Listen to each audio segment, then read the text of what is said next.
Welcome back to Capital Connections. Let's return to the Salt Hill Pub, where we're going to hear Governor Chris Christie taking a question about the Middle East. But the rise of ISIS can be directly traced to resentment over American imperialism and intervention in the Middle East.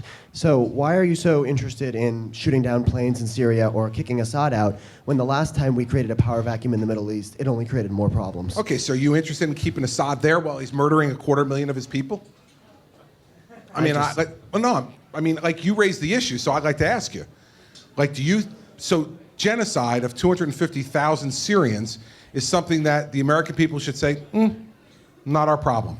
Absolutely not. I'm saying... Okay, well then what do we do? Given that you're interested in intervening in Syria, what would be your plan for creating a state after that? Well, first and of all... not leading to the lessons of Iraq. Yeah, first of all, what I'm interested in doing in Syria is empowering the people who are trying to fight their own government and setting up a no-fly zone to protect those folks from Assad and his superior government paid for, taxpayer paid for, military is something that kind of at least goes towards trying to level the playing field so it's a fair fight.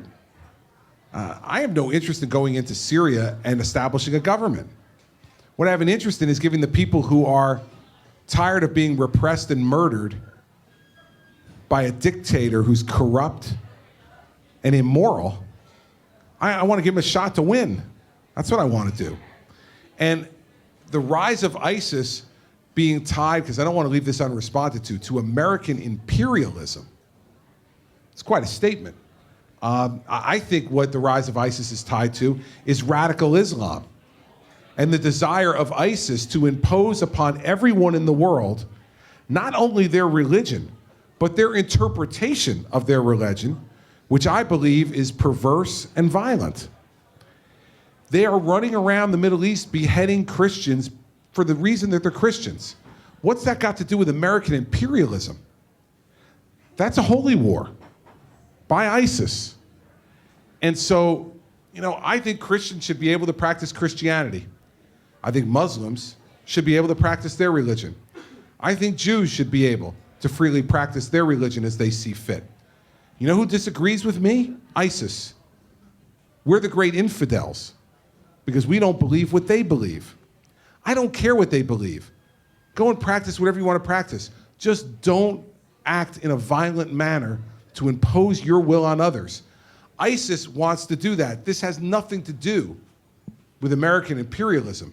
It has to do with their goal to impose an Islamic state on the rest of the world. And I got to tell you the truth. I don't want to live in an Islamic state. And I don't want you to either. Because I want the women in this audience to continue to be educated. I want them to be able to live their lives freely, to be able to have a husband that they want to have, not one that's assigned to them. I'd like them to have children, and as many as they want, not a certain number, less or more. I want them to be able to have every opportunity that a man in society has. You know who disagrees with me? ISIS. So we can talk about American imperialism, which is a great college phrase, but what I really want to talk about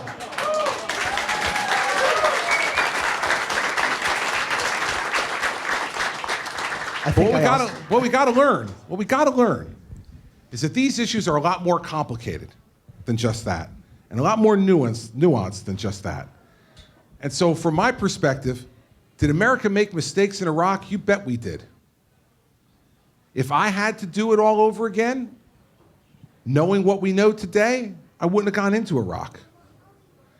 But that should not hamstring us or dictate to us what our policy is going to be regarding a whole different set of people and a whole different set of problems.